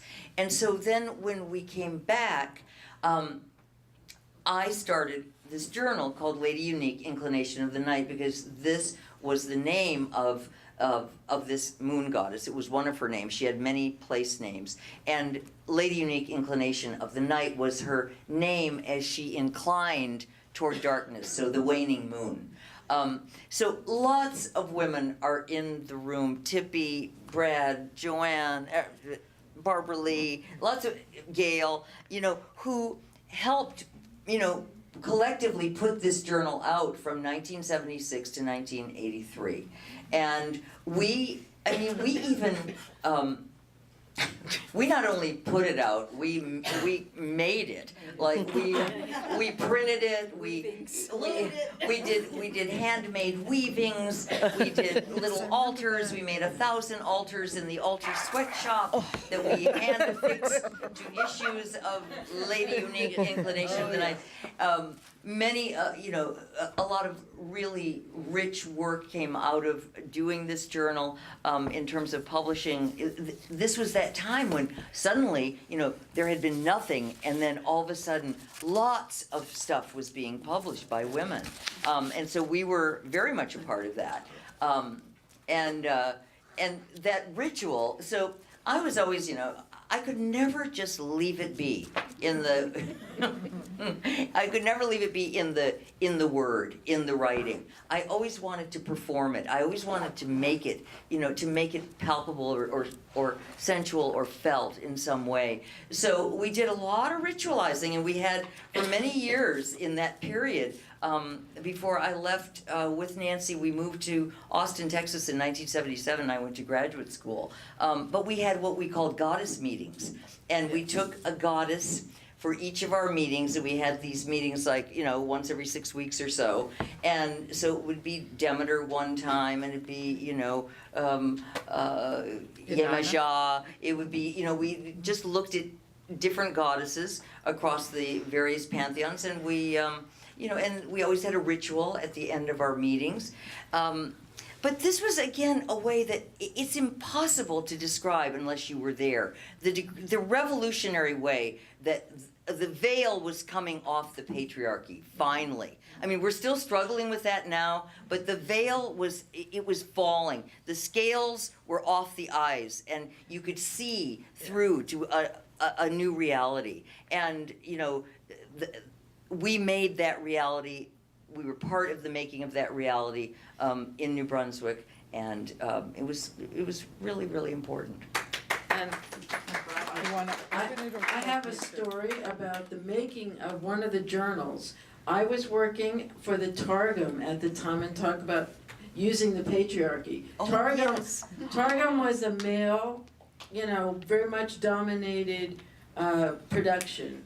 And I was working there with some really amazing Wiccan woman who was the art director, Trish, Right. and Right. the wife of the guy that ran Cheap Thrills. She was also in the art department. Yep. And I told them about the journal, and I don't know how it came to me, but we decided that we were going to print the journal. We put the journal together at night when the guys left. We used all typesetting. We typeset it was the it typesetting. for free because Yeah. we didn't have a lot of money. Yeah. So when they left, we stayed all night and used all their stuff and put out the journal. And then Cycles. We called them cycles. Yeah, we put them out on the down low and in the basement of the Targum. And Yeah. they never knew. We would leave before, we would leave at like 5 a.m. Right, And right. go in at like midnight and put out the journal on their dime. But, okay, but Brad would like to add, I'll just, Okay. one second. Brad Lyon. Brad Lyon. Bradford Lyon, Here, Bradford Lyon. collective member. 1975, Wait. Bradford Yes, Lyon. here, Brad, use Oh, this. God, Oh, yeah, use this it. is a very short story. Bradford Lyon, 75, English major.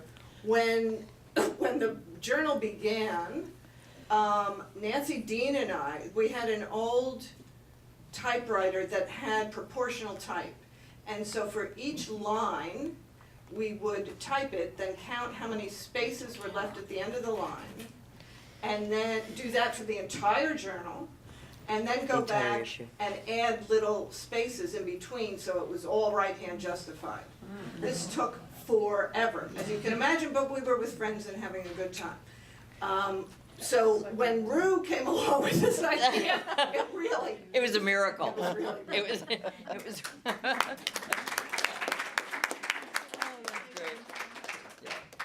Well, I mean, yeah, go ahead. As a respondent, I'm going to say that I'm aware of time, and I know some people have to go. So as part of the audience, I'm wondering if someone, wants to speak to any of the primary issues that Kay brought up. And, just actually out of curiosity, how many of you here actually graduated from Douglas College? So it's a fair number. I'd like to hear from any, from maybe Dean Yoakum or any administrator or teacher who was around at the time for a different perspective. Sure. Is anyone willing to? Jan, you, or Joan, there are reps. Well, I have to say that. Oh, wait, microphone. There's a Okay, wireless. can you, just a wireless. would you like to come up? No. I was aware of lesbians in the dorm, but when somebody said, I think it was Gail, about the idea of where the college was in that. One of the things you heard all the time was that we don't want the students out there to think that this is a lesbian school. Right. There was always this thing that you didn't advertise anything like that. You just sort of kept it. You knew it, and you accepted people, and you loved them, but you Right. couldn't make a big deal out of it. Yeah, great. I would add that the lesbian community contributed way more to the college than the population at large. Yeah. Kay was the creative director in all aspects, and I think one of my favorite art people that we lost too soon was another friend of Rita's. Yeah. Claudette Hubbard. Claudette Hubbard, Yes. yeah. And I, Yeah. another one of our colleagues who I hasn't had enough mention was Georgette. Georgette, yes, Georgette, that's right. Peterson Kelly. Yeah. Kelly Peterson Yes. Kelly. Your name? Very good, Joan. And your role? Joan, say your name, and she was, Joan Residence Stabler. Council. I spent 36 years at Douglas, never graduated. I was in residence. I lived at Jameson, and my job changed from time to time, as did Jan's. yeah, okay, great.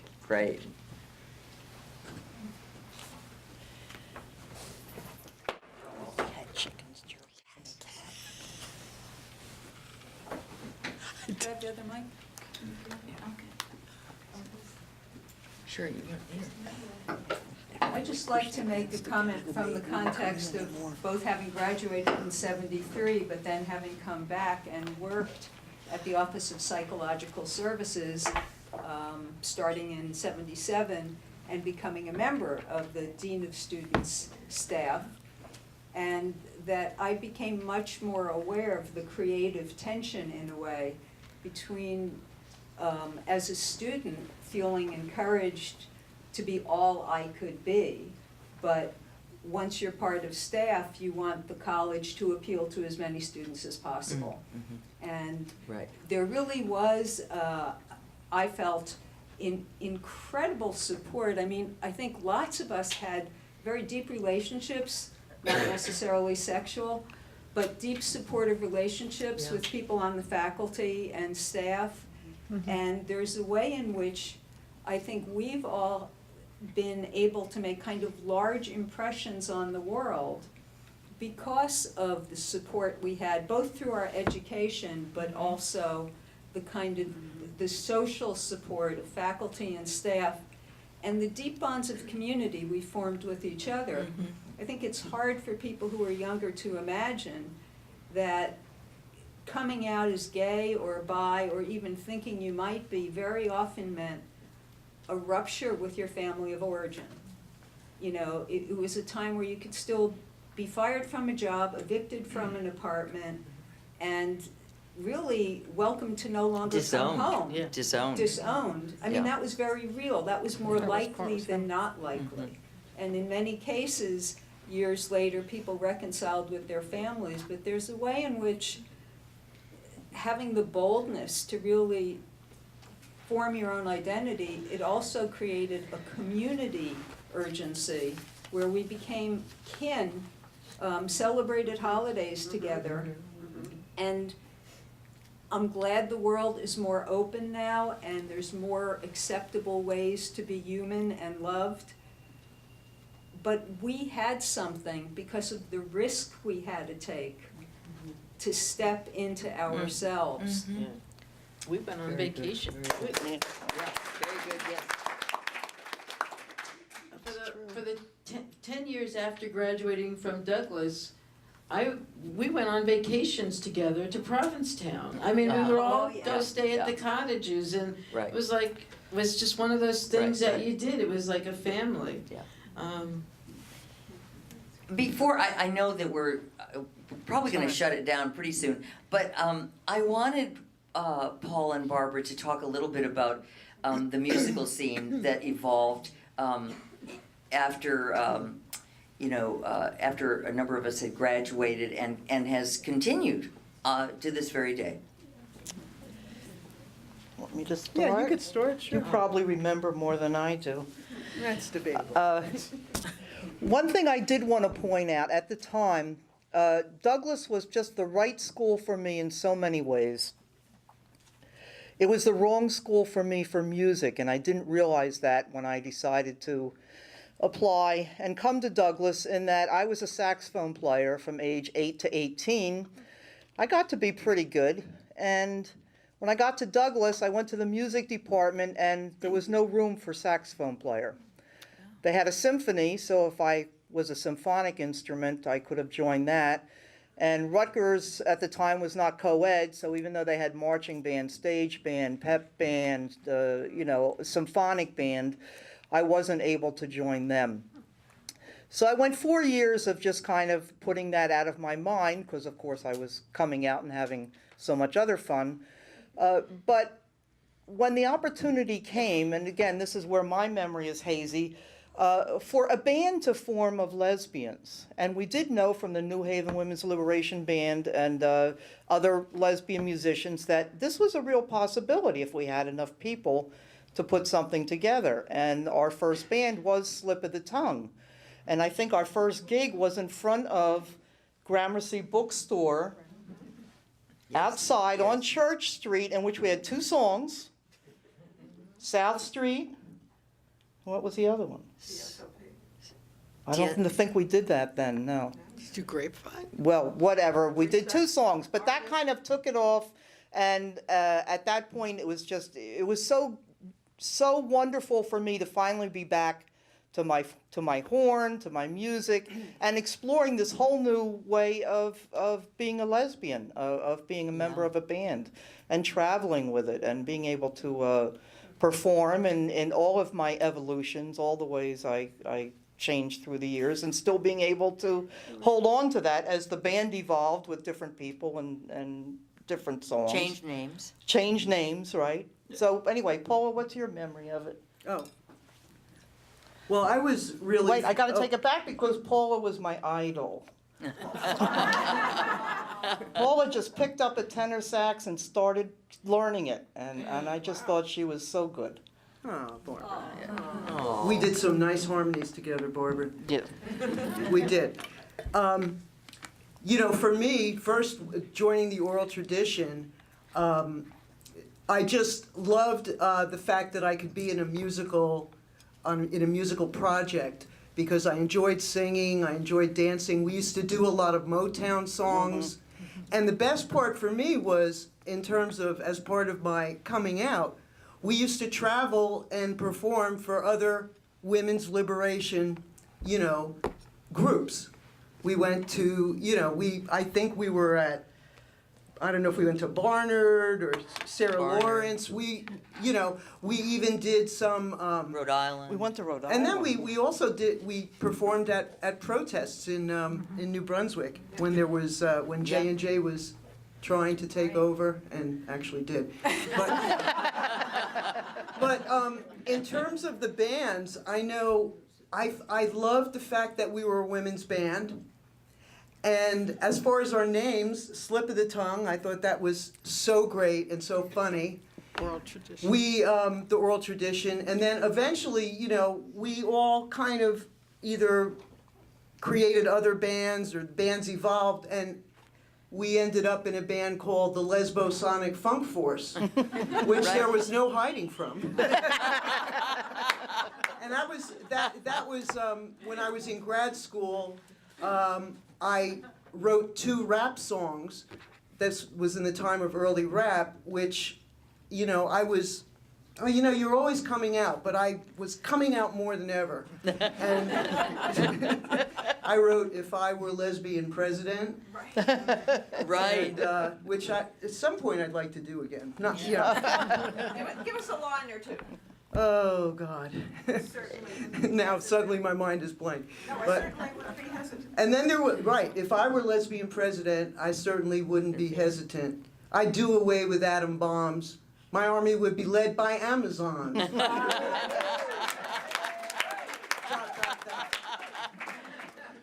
And then I had written just, you know, so coming out and actually, you know, announcing my lesbianism through music was just so fulfilling to me.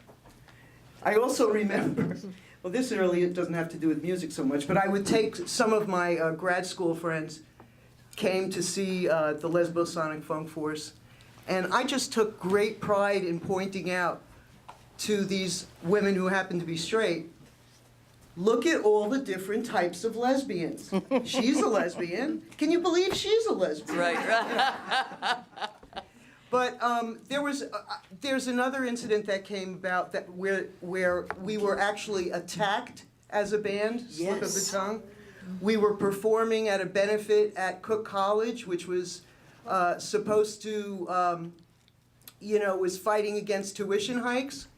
And as we were performing, our sound person was being verbally abused, and, you know, a fight broke out. I think these people had never seen a woman's band. Yeah. And seeing us, if you want to say this, not really, kind of acting like guys. Yeah. As far as the music. Right. We were doing all kinds of music.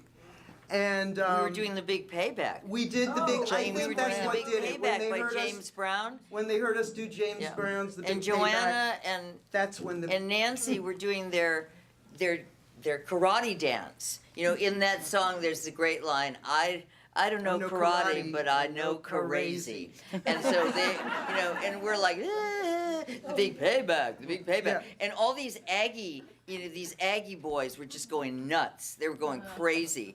And so Linda Robinson, who was our sound girl, she had a beer. She was drinking a beer, and she hurled That's right. it at these guys right behind, and just all hell broke loose. And the whole thing had to come down, and you know, we fled in different directions, not knowing what to do. But it was really exciting in the end. I mean, you really felt like you had made a statement that, you know, these young men really could, you know, they couldn't see it. It was so different, so different. Culturally, it was just out of Yeah. their, like, realm of existence. That's such a, these people could be doing this before them. It's Yeah. amazing.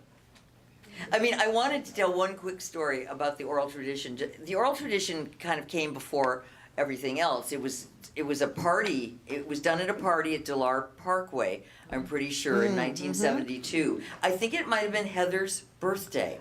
I feel like it was Heather's birthday. And we did up this little, we went to Sears and Roebuck that used to be out on the, right behind here on George's Road or something.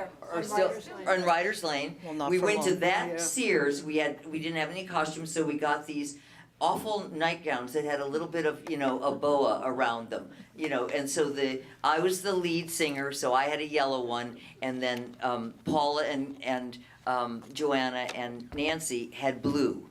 And we put black lipstick on. We were so proto-punk, we were just so on top of it. So on top of it that we went straight to the bottom of it. It's kind of what happened with your oral tradition. But, so, you know, we were egged on by our friends. They loved it, so we started doing more, and et cetera, et cetera. So, you know, Meg Christian, who was a famous sort of, you know, lesbian singer of the day, was having a show at Rutgers, at the Rutgers Student Center, and we were invited to open for her. And it was like a huge big deal. You know, we got a few new songs, Grapevine and Testify, and you know, we had some costume changes and everything. And then we got in the bathroom at the Rutgers Student Center and we got smashed on vodka and orange juice or something like that. And so before that had happened, I had met Meg Christian. She was like, "Oh, I've heard so much about the oral tradition. I'm really interested in the kind of music you might, you know, be doing. It seems so radical." And she was all like, you know, kind of happy about us opening for her. So we gave our show. Our show was in the toilet all the way. It was like, I think I gave half the show lying down, as I recall. Really ahead of your time. I think I was absolutely a lot. And Meg Christian, at the end, she looked at us like we were like we were aliens, like we were like the worst thing that she'd ever seen, and she did not speak to us ever again. So, you know, it didn't always work out. A lot of it worked out, but it didn't always work out with the oral tradition. Oh, well. But hey, it really worked out to be with you all today. And, you know, I think we'd like to have a moment, if anyone in the audience has anything that they really would like to add in that would be, okay, yeah, go ahead, Jan. Yeah, let's have some add-in. Jan Cunning, I'm not a Douglas woman, but I know a lot of Can you Douglas mic? women. Sure. So your name is stand here. Thanks, Kate. Jan Cunning, I'm not a Douglas woman, but I've been friends with a lot of Douglas women, all the women up here, and many of you out here.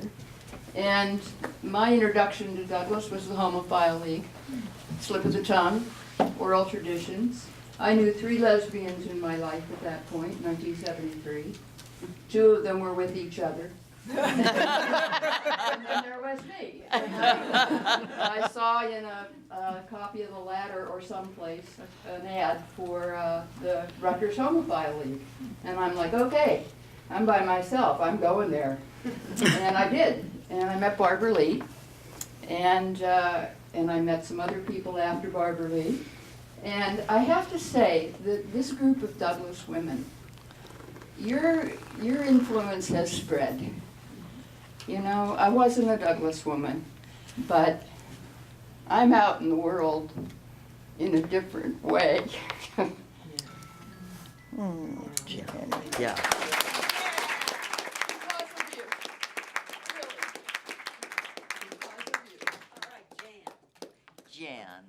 Jan is.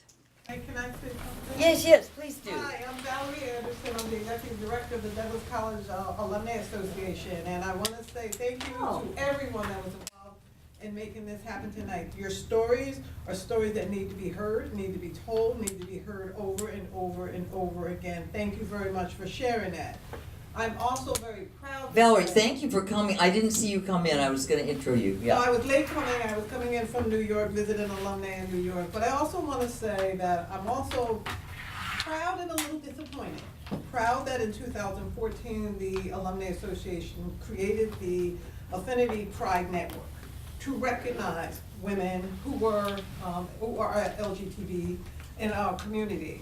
And I say I'm proud that we were able to do that, but I'm also disappointed that it took so long. Yeah. But in 2014, in addition to doing that, we also had a reunion for those women that played athletes, that played on different sports. And it was really a nice, the Douglas Athletes for Events, I don't know if anybody in here came to that, but it's really nice. And if you remember Coach House, who actually was the coach, came, and it was a fabulous event. And so, again, thank you so very much. We want to make sure that these stories are continued to be shared. You know, there's still a lot of education and awareness that needs to take place, even amongst our community of Douglas women. And that's something that we want to ensure continues to take place. Many of you probably know Sue Essler, class of '66, who heads up our Pride Network. But on behalf of the Associate Alumni, we are happy to be here, and kudos for this event. It was well done, and I enjoyed hearing all your stories. Thank you. Thank you. Thank you very much. Thank you, Valerie. Okay, Gail. Sorry, one more minute. Yeah, thank you everyone for this wonderful story and sharing your experiences at Douglas. I'm the librarian at the Rutgers University Libraries. I am the librarian for Women's Gender and Sexuality Studies. I'm based at Douglas Library. And I also had the honor to work on the Douglas book honoring the 100th anniversary. But I am here to sort of a plea. What Kay said is absolutely true. We really lack material in the archives about this community. And we just, what's in the book is, I know it's very lacking, but I hope it's actually the beginning of a conversation and also an opportunity for us to actually collect more of the history and the material that actually documents your history. So if you have something that you're interested in donating to the archives, it would be we'll be very, very grateful, and I hope you'll consider that in the future. Thank you.